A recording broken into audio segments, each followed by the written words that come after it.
Le 29 juin 2013 est une journée de boulot ordinaire pour Larry Wells. Ce jeune gérant d'un magasin de jouets Toys R Us à Hambourg, dans l'état de New York aux États-Unis, se lève à l'aube pour se rendre, comme d'habitude, sur son lieu de travail et préparer l'ouverture du magasin. Mais malheureusement, ce qu'il ignore à ce moment-là, c'est que son magasin de jouets, justement, va se transformer en scène de crime. Et pas n'importe quel crime, le sien.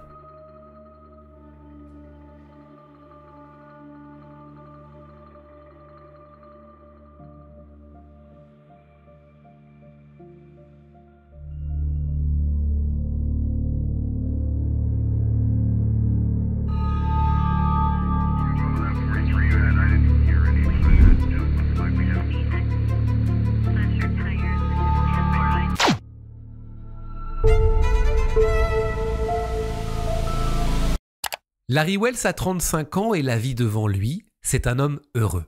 Il est né le 22 septembre 1977 à Dunkirk, dans l'état de New York, de son vrai prénom, Lawrence, mais tout le monde l'appelle Larry. C'est un homme plutôt calme et timide, mais d'une nature très chaleureuse et serviable. Larry, en fait, c'est le bon copain, toujours là pour aider, tout le monde l'adore. Il est fan de basket et de baseball, et notamment grand supporter des Yankees. Au lycée, Larry rencontre Jill et c'est un véritable coup de foudre. Ils ont 15 ans tous les deux, mais démarre une sublime histoire d'amour qui va durer. Après avoir obtenu leur diplôme, Larry et Jill fréquentent la même université. Ils sont inséparables. Ils se marient le 31 juillet 2004. Après l'université, Larry obtient un diplôme en enseignement primaire. Il commence à travailler comme enseignant suppléant, ce qui lui permet de poursuivre sa passion pour l'éducation et de créer des liens avec les enfants. D'ailleurs, il est adoré de ses élèves. C'est vrai que c'est un passionné, Larry. Il prend sous son aile des jeunes en difficulté pour leur donner une nouvelle chance. Mais malheureusement, aux États-Unis, les postes d'enseignants titulaires sont rares. Larry, lui, rêve de stabilité financière pour acheter une maison et fonder sa famille. Il enchaîne des remplacements. En 2006, il prend donc une décision difficile, abandonner son job passion pour un poste plus stable et mieux payé. Du moins, c'est ce qu'il se dit, en attendant de trouver un poste d'enseignant titulaire. Il commence donc à travailler chez Toys R Us, la fameuse chaîne de magasins de jouets qui, d'ailleurs, n'existe plus aujourd'hui, et il commence comme vendeur. Le magasin est situé à Hambourg, toujours dans l'état de New York. Larry se plaît rapidement dans ce job. Déjà, il est souvent dépeint comme un grand enfant qui adore les jouets. Pratique quand on bosse chez Toys R Us. De plus, il aime le contact avec les clients et adore voir les enfants venir choisir des jouets dans son magasin. Il crée aussi de véritables liens avec ses collègues, c'est important. Larry évolue vite. En quelques années, il passe d'employé à directeur adjoint du magasin. Et c'est comme ça qu'en 2009, à la naissance de sa petite fille Maddie, il est manager du magasin. Larry bosse beaucoup, c'est vrai, mais prend du temps pour sa famille. Il est très proche de sa fille notamment. Il est heureux en fait, son métier lui plaît, il se donne beaucoup pour le magasin, c'est vrai, mais il a fondé une famille dont il est fier. Sa femme et lui sont bien ensemble, ils s'aiment. Maddie grandit dans un environnement sain et rempli de bonheur. Et cerise sur le gâteau, en 2013, Jill attend un second enfant. De quoi rendre Larry encore plus heureux. La naissance est prévue en décembre et ce sera une petite fille. En attendant, il continue de se rendre tôt à son travail comme chaque jour pour préparer l'ouverture du magasin, comme c'est le cas ce 29 juin 2013. Ce matin-là, il arrive vers 3h pour aider à décharger les stocks. 4 autres employés sont également présents pour réapprovisionner les étagères. Isaac Maillet, Cindy O'Connell, Anthony Armstrong et Richard Shepard. Si Cindy, Anthony et Isaac sont déjà arrivés, Richard, lui, arrive un petit peu en retard vers 5h. En fait, il ne s'est pas réveillé, c'est l'excuse qu'il va donner. Et comme la procédure l'exige, il doit appeler Larry via sa radio pour que celui-ci lui ouvre la porte d'entrée principale du magasin. C'est une sorte de sécurité. Mais pas de réponse. Il se dit que Larry doit être au stock ou dans les allées avec ses collègues. Il fait le tour du bâtiment pour voir s'il ne voit pas quelqu'un qui pourrait lui ouvrir. Et là, en faisant le tour, il trouve une porte d'entrée entrouverte. Ça, c'est bizarre. C'est bizarre parce que cette porte est toujours fermée à clé. Richard se pose pas de questions, il est en retard donc il fait vite, il se dépêche d'aider ses collègues qui sont déjà présents.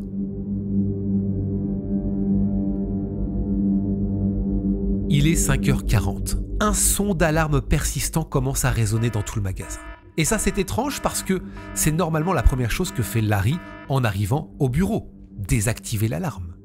Isaac essaie de joindre Larry via la radio pour lui demander de l'éteindre, mais comme Larry ne répond pas, agacé par ce bruit qui est vraiment dérangeant, il demande à Cindy d'aller le chercher dans son bureau, d'aller le voir. Mais quelques secondes plus tard, ce sont les cris de Cindy qui retentissent dans tout le magasin. Les 3 autres employés se précipitent alors vers les cris, le bureau de Larry, c'est là que Cindy est. Mais Larry est mort. Son corps gît ensanglanté sur sa chaise, une blessure à la poitrine. Le téléphone sur son bureau est décroché. Larry a-t-il tenté d'appeler à l'aide? Dans tous les cas, c'est Cindy qui appelle directement le 911. 911 emergency.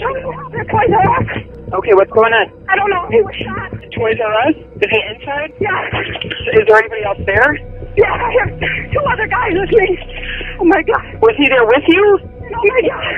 Okay, what's going on here? Who's there with you? I'm the staffer, and we had a manager up at 4 o'clock. We were unloading trucks. And Not to let somebody in. And then another guy just told me the toy store was open, and that's how one of the other staffers got in. La police arrive rapidement sur place. Craignant que le tueur soit toujours dans le magasin, les employés sont évacués et ils bouclent une zone autour de ce magasin. Larry, en fait, n'est pas mort. Il agonise sur son fauteuil. Il a un faible pouls. Les secours amènent Larry à l'hôpital. L'hôpital Mercy à Buffalo. Mais en fait, il va succomber à ses blessures pendant le trajet. L'autopsie est effectuée. Et cette autopsie confirme qu'il a été poignardé à 3 reprises au torse. Pendant ce temps-là, la tension est toujours palpable à l'intérieur du magasin. Le SWAT fouille le bâtiment, mais le tueur a disparu. La question que tous ses collègues dévastés se posent. Qui a pu lui faire du mal? Larry, je le répète, c'était une personne tellement appréciée. Est-ce que c'est un cambriolage qui a mal tourné? L'enquête commence. Les 4 employés sont immédiatement considérés comme des suspects et tous intriguent les enquêteurs. C'est vrai que Cindy, ça a été la première à entrer dans le bureau. Isaac, quand il est interrogé par les enquêteurs, il est nerveux. Anthony, lui, est peu coopératif et Richard est arrivé en retard sans excuses valables à part cette panne de réveil. Ils sont longuement interrogés. Dans le même temps, on continue de fouiller le bureau de Larry et on va trouver quelques indices intéressants. Une casquette des Gators de l'Université de Floride de 2007 est retrouvée dans le bureau de Larry sur le sol et ne semble pas appartenir ni à Larry ni aux employés. Alors est-ce que cette casquette appartient au tueur? Est-ce qu'il l'aurait fait tomber dans la précipitation? C'est gros. C'est gros, mais si c'est le cas, là, on a un sacré indice. Un prélèvement ADN est effectué sur la casquette. Et ce prélèvement ne correspond pas aux 4 employés. La police fait une autre découverte. Elle remarque qu'un câble de la vidéo de surveillance a été débranché manuellement. De l'ADN est collecté sur le câble et, écoutez bien, correspond au même ADN que celui retrouvé sur la casquette. Il n'y a pas de doute, le tueur a débranché le câble en entrant dans le bureau de Larry puisque c'est là que se trouvait le système de vidéosurveillance.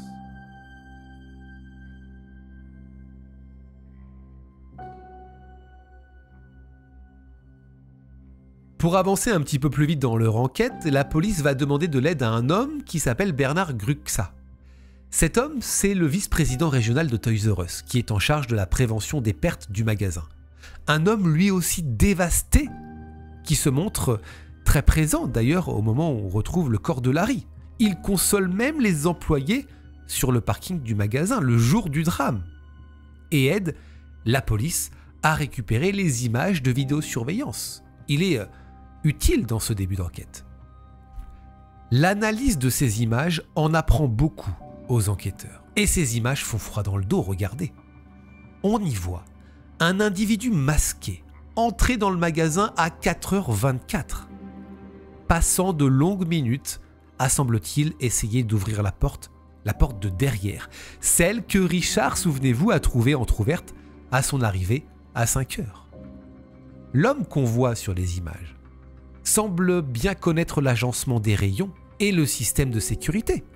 Il zigzague dans les allées et évite la plupart du temps les caméras de sécurité. Les images ne sont pas très bonnes, mais on remarque qu'il porte bien la casquette retrouvée dans le bureau de Larry. Et il a un gros couteau à la main droite. Encore une fois, ces images sont assez floues et on peut difficilement reconnaître quelqu'un, mais ce qu'on est sûr, en regardant ce qui se passe devant nos yeux, c'est que la personne qui est là est un homme. Le suspect est vu entrant dans le bureau de Larry à 4h32 et la séquence a été coupée à 4h39 de l'intérieur du bureau. Larry est en fait arrivé quelques instants après et c'est à ce moment-là qu'il a été poignardé. Le tueur était donc dans le bureau pour couper les vidéos et Larry est entré et a donc fait face à son tueur.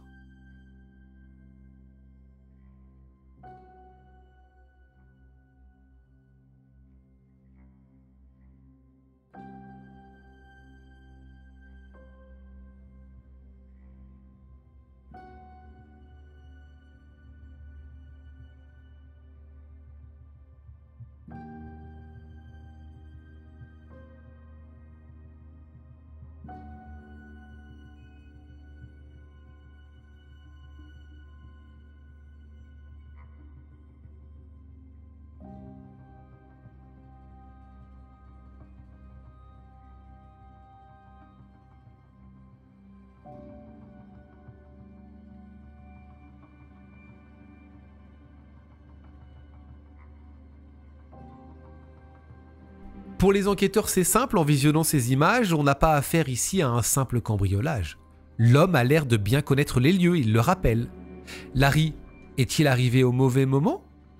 Ou au contraire, l'homme l'attendait-il? On se pose la question parce qu'il n'a pas hésité à rentrer dans son bureau. Est-ce un employé du Toys R Us? Cindy, Richard, Anthony et Isaac ne vont plus être considérés comme suspects par la police. Leur réaction à l'arrivée de la police, le fait d'être nerveux ou en colère, a été mis sur le fait qu'ils étaient choqués par ce drame. Les enquêteurs ont en leur possession un élément très important, c'est l'ADN qui a été récolté sur la casquette dans le bureau de Larry. Ce qu'ils vont faire, c'est qu'ils vont décider de tester tous les employés du Toys R Us pour comparer leur ADN. Pendant 2 mois, 50 échantillons d'ADN sont comparés. Mais ça donne rien. Les enquêteurs sont désespérés. Ils se disent qu'ils pensaient vraiment avoir fait une vraie découverte et que l'enquête allait avancer. Mais là, ils sont face à cette question. Comment retrouver le meurtrier? En plus, le temps a passé. Ils étaient tellement sûrs que c'était quelqu'un du magasin. Jill, la femme de Larry, de son côté, est terrorisée. Elle a peur pour elle et pour sa fille, Maddie, sachant qu'en plus, elle est enceinte de leur 2e enfant. Le meurtrier court toujours, apparemment. Et si c'était quelqu'un qu'il connaissait? C'est la question qu'elle se pose. S'il s'en est pris à Larry, peut-il s'en prendre à elle, à ses filles? Il va falloir plusieurs longs mois avant que les enquêteurs ne se rendent compte d'une chose. Parmi tous les employés qui ont été testés, il y en a un qui manque à l'appel. Un qui est passé à côté du truc. C'est qui, d'après vous? C'est Bernard Gruxa. Le même qui les a aidés à récupérer les bandes de vidéosurveillance. Mais depuis que la police récupère les ADN, lui, il est insaisissable. Il a toujours une bonne excuse, une bonne raison pour ne pas se rendre au rendez-vous de prélèvement. Finalement, les enquêteurs trouvent ça très louche. Alors, le 14 août 2013, il ne lui laisse pas le choix, il débarque chez son père et le coince. Il est obligé de faire ce fameux test ADN. Et là, ça match. L'ADN de Bernard correspond à l'ADN sur la casquette, trouvée sur la scène de crime. La police l'arrête au domicile de sa petite amie le 16 octobre, alors même qu'il clame son innocence. Au moment de l'arrestation, des caméras sont présentes. Il explique aux enquêteurs qu'il n'a rien fait de mal, qu'il ne reconnaît pas du tout cette casquette et que l'ADN sur le câble débranché de la vidéosurveillance, c'est normal que ce soit le sien, parce qu'il est amené à travailler sur ces câbles. Ça lui arrive de faire ça. Mais l'ADN ne ment pas. La police en est convaincue, c'est Bernard qui a tué Larry. Mais alors c'est quoi son mobile? Bernard Gruxa a 38 ans. Il a été embauché chez Toys R Us en 2007. Il mène avec sa femme la grande vie. Certains diront qu'ils vivent au-dessus de leurs moyens. Fin 2008, il y a une triste nouvelle qui arrive dans la famille. Sa femme est atteinte d'un cancer du sein. Et entre les factures médicales, les crédits, le couple s'endette. Malgré son salaire de 90 000 $ par an, Bernard et sa femme sont endettés de plus d'1 million de dollars. Ce Bernard Gruxa, Larry, ne l'appréciait pas du tout. Pourtant, c'est rare que Larry n'aimait pas quelqu'un.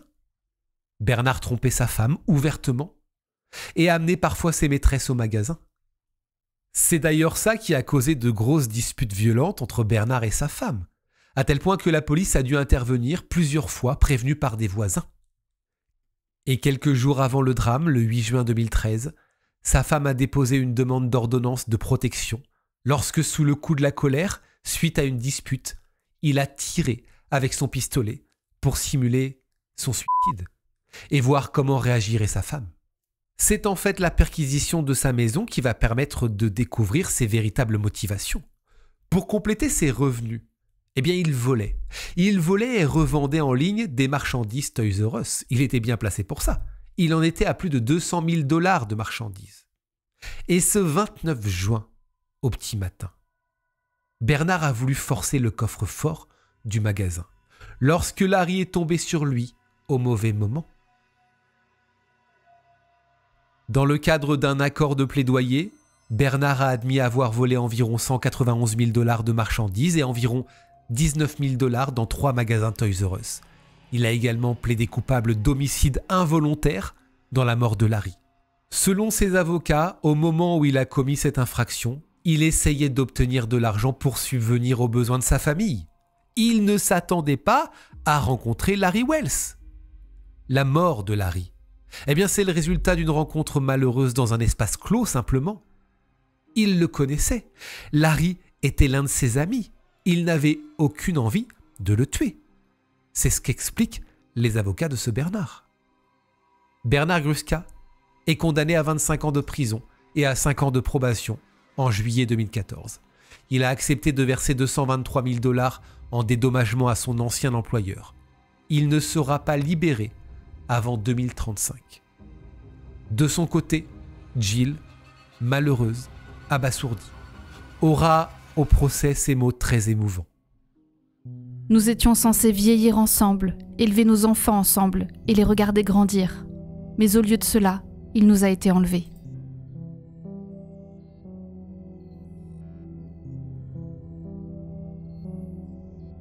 Encore une fois, dans cette histoire, vous l'avez vu, les images de vidéosurveillance ont permis de faire avancer l'enquête, bien aidée, c'est vrai, par l'ADN. Merci beaucoup d'avoir suivi la vidéo jusqu'au bout. Je voudrais encore une fois vous remercier pour votre soutien. Je le fais régulièrement, mais je trouve que c'est important de le faire parce qu'on avance ensemble. Vous êtes nombreux à chaque fois à regarder les vidéos, à commenter aussi. Alors des fois, c'est vrai que il m'arrive de lire les commentaires et de tomber sur des commentaires assez hallucinants, incompréhensibles. Et on voit que certains sont juste là pour dénigrer la chaîne, mais ça, il n'y a pas de problème. Je fais avec, ça fait partie du jeu. Mais la plupart des commentaires, honnêtement, allez, 98% d'entre vous, vous êtes bienveillants, vous êtes intelligents dans vos commentaires, vous êtes sensés. Enfin voilà, je trouve que ça fait plaisir d'avoir une bonne communauté. Donc merci pour tous ces commentaires. Et je voudrais aussi remercier, c'est important, les personnes qui m'aident à l'élaboration de ces vidéos. Je pense à Aurélien qui m'a aidé dans le générique notamment, qui m'aide sur certains points. Je pense à Diane et Karina qui sont très précieuses dans toutes ces vidéos. Elles se reconnaîtront évidemment, mais c'était important de le dire. On se retrouve bientôt pour une prochaine vidéo. Prenez soin de vous et n'oubliez pas, la vérité n'est jamais très loin. Salut.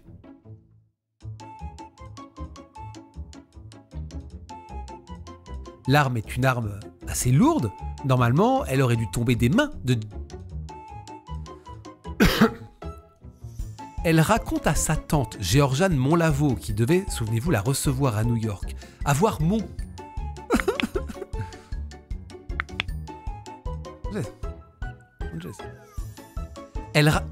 Elle raconte à sa tante, Géorgiane Monlavo, souvenez-vous, qui devait la recevoir à New York, avoir manqué son vol.